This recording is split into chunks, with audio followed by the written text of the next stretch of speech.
motion, and I second the motion because it is imperative, it is urgent that we debate this bill today. And the reason why is because God's not making any more land. But in Australia, we act like he is.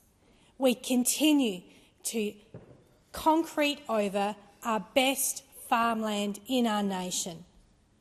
We don't value our farmland. We think that there'll just be more of it, and there won't. It is a finite resource that belongs to all Australians. Now, when we look at South Australia, my state, only 11% of our land is considered arable, only 9% is under production, and only 4% of our total land area of South Australia is considered highly arable farmland, where you have 500 millimetres a year of rainfall on average. Only 4%.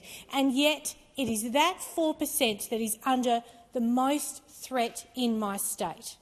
And it's under threat from the expansion of housing, just the continual urban sprawl. And we are going to get to a point in our nation where we have nowhere to farm, nowhere that produces quality land, because it's all going to be housing. What are we going to eat? The decisions that we make in this place today affect generations to come. The decisions that we make in this place today will be decisions that in 100 years' time, fellow Australians are going to say, what on earth were you doing? Why did you not protect our most important resource? And that is why we must debate this today. I commend the member for Clare.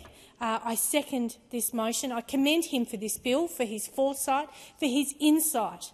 Because right across Australia, our local governments and our state governments, through greed, through laziness, are just continuing to carve up every decent bit of farmland and turn it into 300 square metre blocks and stick a house on it.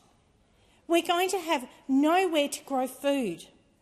And what does that mean? Where do we get our food from? We're still going to need to eat as a nation. Do we import all of our food?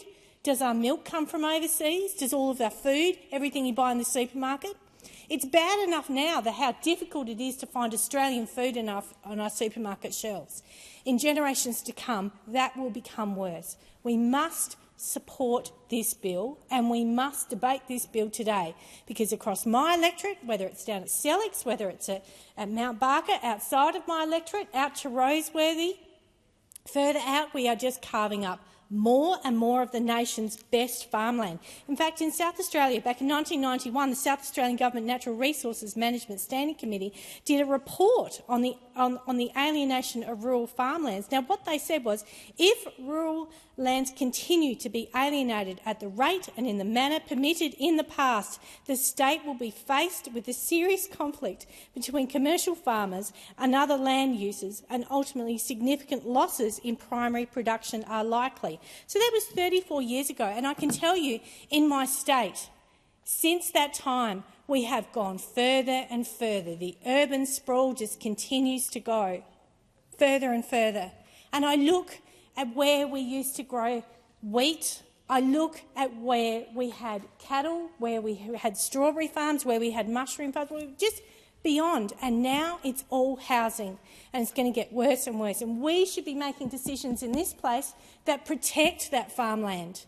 As the member for Clare said, over in Canada, if anyone here travels to Europe, they will see that they value their farmland. They value their food security. But here, we just think God's going to make more of it.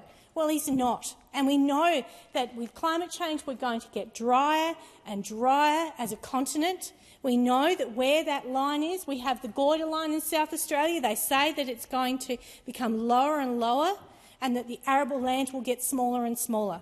Well, in South Australia, just 4% of our farmland is highly arable farmland, and that should be protected for that purpose. It should be farmland. And if we need to have national leadership, and that is why this is being called on in this parliament. And I would urge the parliament to act on this today for future generations tomorrow that deserve us to do something today while we still can to fix and address this.